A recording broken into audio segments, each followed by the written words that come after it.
नमस्कार, स्वागत है आपका। मैं हूं आपके साथ अनंत त्यागी और आप देखना शुरू कर चुके हैं देश हित। अमेरिका ने भले ही ईरान का परमाणु सपना ध्वस्त कर दिया, लेकिन खामनेई इस जंग में एटमी धमाका करके रहेंगे, क्योंकि उन्हें अब उधार पर मिल सकता है एटम बम। उधार पर एटम बम कौन दे सकता है? मुमकिन है कि वो देश जो इस वक्त ईरान के साथ खड़े हों, जिनके पास एटम बम हैं। ये देश कौन से हैं, आज देश हित में आपको बताएंगे। ट्रंप ने पहले ईरान के न्यूक्लियर ठिकानों को निशाना बनाया और अब वो खामनेई का तख्ता पलट करने का प्लान बना चुके हैं। और इस मिशन को अंजाम देने के लिए ट्रंप ने अपने तरकशी से निकाला है मीगा हथियार MIGA, जिसके प्रचार से खलीफा लाचार हो जाएगा। बताएंगे आपको आज कि क्या 24 सालों के बाद फिर अमेरिका पर 9/11 जैसे हमले का खतरा मंडरा रहा है। इस डर की वजह है ईरान की धमकी, जिस धमकी के मुताबिक अमेरिका ने उसके स्लीपर सेल मौजूद हैं ईरान के, जो खलीफा के एक इशारे का इंतजार कर रहे हैं। वही बात करेंगे ईरान के उन तमाम मोहरों की जो अमेरिका और इजराइल के जानी दुश्मन बने। उधर आजाद भारत में एक मौलाना ने क्यों की बगावत और क्या है इस बगावत के पीछे की हकीकत, और ये मौलाना कौन है, ये आपको बताएंगे देश हित में। ये सारी खबरें, ये सारी बातें आज आपके सामने होने वाली। सबसे पहले ईरान के परमाणु ठिकानों पर अमेरिकी हमले के बाद अब दुनिया पर परमाणु युद्ध का खतरा मंडरा रहा है। ट्रंप के घातक विमानों ने अटैक कर एटमी युद्ध की रिहर्सल शुरू कर दी, क्योंकि अब अमेरिका के दुश्मन माने जाने वाले मुल्क रूस, चीन और उत्तर कोरिया खुल करके ईरान के साथ खड़े हो गए। तो क्या अब ये एटमी तिकड़ी खलीफा को परमाणु हथियार देगी? आशंका तो यही है, क्योंकि रूस के पूर्व राष्ट्रपति और सुरक्षा परिषद के डिप्टी चेयरमैन दिमित्री मेदवेदेव ने कहा कि अब कई देश ईरान को सीधे अपने परमाणु हथियार देने को तैयार हैं। जिनपिंग के देश चीन ने भी अमेरिका को चेताते हुए कहा कि ईरान के एटमी ठिकानों पर हमला गलत है, इससे हालात बेकाबू हो सकते हैं। तो उधर सनकी तानाशाह भी भड़का हुआ है। उत्तर कोरिया ने सख्त लहजे में कहा कि अमेरिका और इजराइल जानबूझकर मिडिल ईस्ट में तनाव भड़का रहे। उधार का एटम बम फोड़ेगा खलीफा, और एटम बम उधार देगा कौन? यही सवाल सबसे बड़ा है, जिसका जवाब आज आपको हम बताने वाले हैं। बताएंगे कि इस जंग में एटम बम फूटने की नौबत क्यों आ सकती है।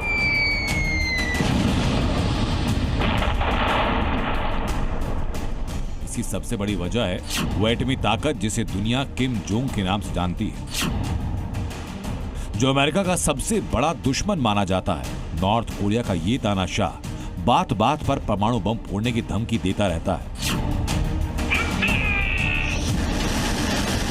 किम इस वक्त ईरान के साथ है, तो क्या ये माना जाए कि किम अपना एटम बम ईरान को दे सकता है? और ऐसा हुआ तो क्या अमेरिका पर किम का एटम बम फोड़ेगा ईरान?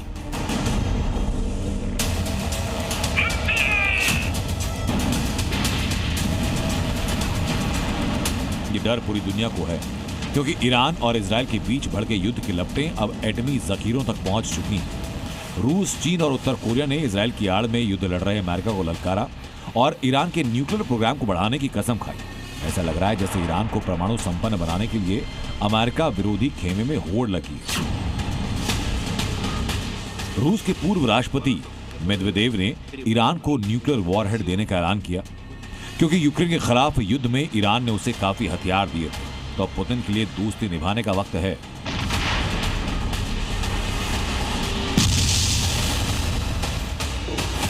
ईरान के विदेश मंत्री खुद सुप्रीम लीडर खामनेई का पत्र लेकर पुतिन से मिलने पहुंचे। अरागची ने खामनेई की ओर से रूस से युद्ध में मदद मांगी। Знаете, оппозиции, которую мы заняли в Совете Безопасности Организации Объединенных Наций. Провоцированная абсолютно агрессия против Ирана не имеет под собой никаких оснований и никаких оправданий. रूस समेत जिस एटमी तिकड़ी से ईरान को उम्मीदें हैं, उसका जखीरा भी देखिए। सिप्री की एयरबुक 2025 के मुताबिक रूस के पास 5,459 परमाणु हथियार, चीन के पास 600, तो उत्तर कोरिया के पास 50 परमाणु हथियार होने का दावा। एटमी वॉरहेड का जखीरा तो तीनों के पास है, लेकिन सबसे पहले कौन देगा? ईरान को अमेरिका के हमलों से बचाने के लिए परमाणु हथियार देने की बात सबसे पहले रूस ने कही है। हालांकि किम जोंग और जिनपिंग पीछे नहीं है। उन्होंने खुलकर तो कुछ नहीं बोला है, लेकिन पूरी दुनिया इस बात को जानती है कि अमेरिका के खिलाफ ये तीनों देश हैं और जिसका फायदा सीधे तौर पर ईरान को मिलेगा। मिडिल ईस्ट में ईरान को एटमी ताकत बनने से रोकने के लिए शुरू हुई ये जंग अब खुद एटमी रण की तरफ बढ़ रही है, क्योंकि दोनों ही खेमों में परमाणु ताकत रखने वाले देश हैं, जिसमें दो सबसे बड़े देशों रूस और अमेरिका के पास कुल परमाणु हथियारों का करीब 90% हिस्सा है। इसमें रूस ईरान के साथ खड़ा है, तो अमेरिका इजराइल के समर्थन में अटैक कर रहा है।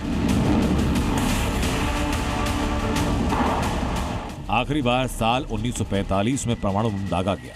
लाखों लोगों की मौत की वजह बना ये विनाशक बम फिर चलने के कगार पर है, क्योंकि युद्ध में खेमेबंदी तेज हो चुकी है। ईरान समर्थक तीनों देशों के पास कुल परमाणु हथियारों की संख्या 6109। उधर इजराइल खेमे में अमेरिका के 5177 एटमी वॉरहेड मिलाकर कुल परमाणु हथियारों की संख्या 5782। यानी ईरान खेमे में थोड़ा मगर पलड़ा भारी है। नंबर्स के मामले में भले ही खामनेई के साथी भारी पड़ रहे हैं, लेकिन वो खुलकर युद्ध में ईरान के साथ खड़े नहीं हुए, जबकि अमेरिका ने इजराइल के समर्थन में उतरकर ईरान के परमाणु अड्डों को तहस नहस कर दिया। ईरान अमेरिका का बदला इजराइल पर लगातार घातक हथियारों से हमला करके ले रहा है और इस बीच तैल हबीब में लगातार इसीलिए तबाही भी मच रही है। हालांकि ईरान के समर्थन में चीन और रूस सामने आ गए हैं, वो हथियार नहीं की बात कर रहे हैं। अब सवाल ये कि क्या ये बातचीत का दौर ऐसे ही चलेगा या इस युद्ध में चीन इनका साथ देगा? ये सवाल तो बंकर में बैठे खामनेई के दिमाग में भी घूम रहा होगा, क्योंकि जुबान से जंग नहीं जीती जाती। वैसे ईरान के ये दोस्त उसकी मदद करते हैं तो कैसे, और करने लायक स्थिति में है या नहीं, इसे समझने के लिए थोड़ा भूगोल और इतिहास याद कीजिए।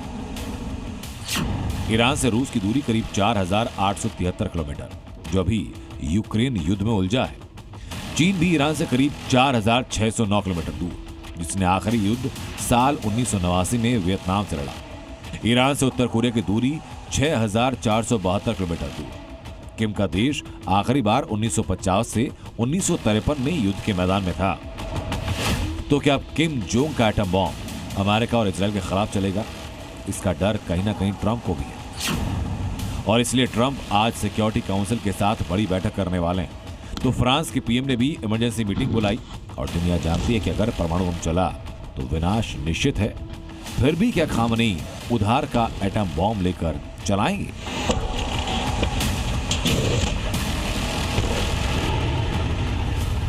ब्यूरो रिपोर्ट, जी मीडिया। ईरान को एटमी ताकत से कौन लेस करेगा, ये बात तो बाद है, लेकिन फिलहाल वो अपनी मिसाइल ताकत से इजराइल को दहला रहा है। मिडिल ईस्ट में ईरान सबसे बड़ी मिसाइल ताकत है, जिसका ट्रेलर वो इजराइल को बार बार दिखा रहा है। अब उसने मिसाइलों की सुनामी शुरू कर दी। वो इजराइल पर साल्वो मिसाइल से हमला कर रहा है। ये साल्वो मिसाइल क्या है, कैसे इस मिसाइल ने इजराइल में दहशत फैला दी है, ये मैं दिखाता हूं आपको। इजराइल से जंग में एटम बम की एंट्री जब होगी तब होगी, लेकिन फिलहाल तो ईरान अपनी मिसाइलों से इजराइल को दहला रहा है और अच्छी तरह से दहला रहा है। ईरान के सीक्रेट अड्डे से मिसाइलों का जखीरा लगातार निकल रहा है। ट्रकों पर लाकर खतरनाक मिसाइलें लॉन्च साइट पर पहुंचाई जा रही हैं। अपनी परमाणु साइटों पर अमेरिकी हमले से भड़के खामेनेई ने अपनी मिसाइल फोर्स पूरी तरह से एक्टिव कर दी है। उसकी मिसाइल सिटी में हलचल तेज है। हर उस खतरनाक मिसाइल को मोर्चे पर तैनात किया जा रहा है जो इजराइल के साथ साथ मिडिल ईस्ट में बने हर अमेरिकी अड्डे तक पहुंचने की ताकत रखती है। फिलहाल वो इजरायली शहरों पर मिसाइलों की बरसात कर रहा है।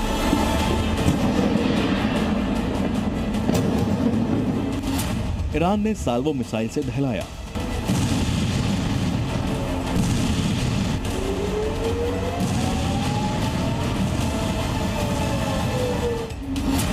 इजराइल में तबाही का सैलाब आया। साल्वो मिसाइल क्या है आपको बताएं, उससे पहले ये जान लीजिए कि ईरान ने अब इजराइल के किन शहरों को निशाना बनाया है।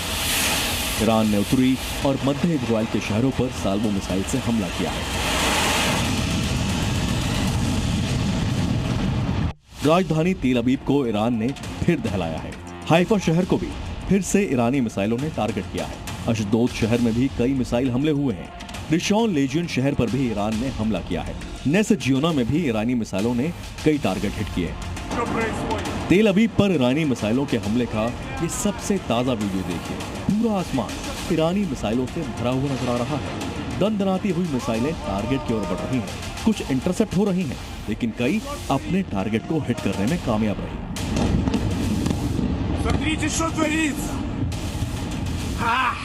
तेल अवीव से सिर्फ 15 किलोमीटर दूर स्थित बेन गुरियन एयरपोर्ट भी ईरान के मिसाइल हमले से दहलता नजर आया। ये वीडियो देखिए। ईरान की मिसाइलों ने लगभग 5 लाख की आबादी वाले शहर तेल अवीव में किस तरह से तबाही मचाई है, ये तस्वीरें देखकर आप उसका अंदाजा लगा सकते हैं। तेल अवीव शहर के कई हिस्से खंडहर बन चुके हैं। बड़ी बड़ी इमारतें जमींदोज हो चुकी हैं। हर तरफ मलबे का ढेर नजर आ रहा है। अफरा तफरी और दहशत का आलम है। जैसे ही लोगों ने सायरन की आवाज़ें सुनी, लोग इसके अंदर चले गए लोग। और यहाँ पर देखिए, ये बेसमेंट है और बेसमेंट में भी भारी संख्या में जो लोग आवाज़ें सुनने के बाद इस बेसमेंट के अंदर गए थे। लोग यहाँ लोगों ने शरण ली थी। आप लोग से बात करते हैं। Would you like to talk to us about the sirens and the blastings? कैन तो मैं नीचे एक बार जाके एक बार आपको दिखाता हूँ तस्वीरें यहाँ की। यहाँ बंकर के अंदर जब यहाँ पे आवाज़ आई, ये देखिए, यहाँ पे शेल्टर लोगों ने लिया था और शेल्टर के बाद आवाज़ बहुत ज़ोरदार थी। यहाँ पे धमाके लगातार हो रहे थे और उसके बाद अंदर की भीड़ देखिए, ये छुपने के लिए यहाँ पर आए। अब अशदोद शहर पर हुए हमले का ये वीडियो देखिए। हाईवे पर दौड़ती कार के डैश कैम में ईरान का मिसाइल अटैक कैद हुआ है। इस धमाके की भयावहता इसी से आंकी जा सकती है कि मिसाइल के गिरने के बाद पूरा इलाका धुआं धुआं हो जाता है। इसके साथ ही कार के फ्रंट कांच पर मिट्टी और पत्थर के टुकड़े आकर गिरने लगते हैं। अशदोद पर हमले का ये एक और वीडियो देखिए। इस पहाड़ी इलाके में हर तरफ मिसाइल धमाकों की आवाज सुनाई दे रही है। धुएं का गुबार नजर आ रहा है। अपने न्यूक्लियर ठिकानों पर अमेरिका के हमले से भड़की ईरानी सेना ने ट्रंप को खरी खरी सुना दी है और ताकतवर जवाबी कार्रवाई की कसम भी खाई है। इंशाअल्लाह, Gambler Trump, you can start this war, but we will be the ones who end it. Israel पर हमले के लिए ईरान जो साल्वो मिसाइल इस्तेमाल कर रहा है, उसके बारे में भी आपको बताते हैं। साल्वो किसी एक मिसाइल का नाम नहीं है, बल्कि इसमें एक साथ कई मिसाइलें दागी जाती हैं। ऐसा इसलिए ताकि दुश्मन का एयर डिफेंस सिस्टम सभी मिसाइलों को इंटरसेप्ट ना कर सके। साल्वो मिसाइल से एक साथ सभी दिशाओं से हमला किया जाता है। साल्वो मिसाइलें अलग अलग दिशाओं और ऊंचाई से दागी जाती हैं ताकि दुश्मन का एयर डिफेंस सिस्टम भ्रमित हो जाए। साल्वो मिसाइल में लॉन्ग रेंज बैलिस्टिक मिसाइलों का इस्तेमाल होता है। साल्वो मिसाइल में शहाब, सेजिल और फतेह 110 जैसी मिसाइलों का इस्तेमाल होता है। साल्वो में इस्तेमाल मिसाइलों की रेंज 300 से 2000 किलोमीटर तक हो सकती है।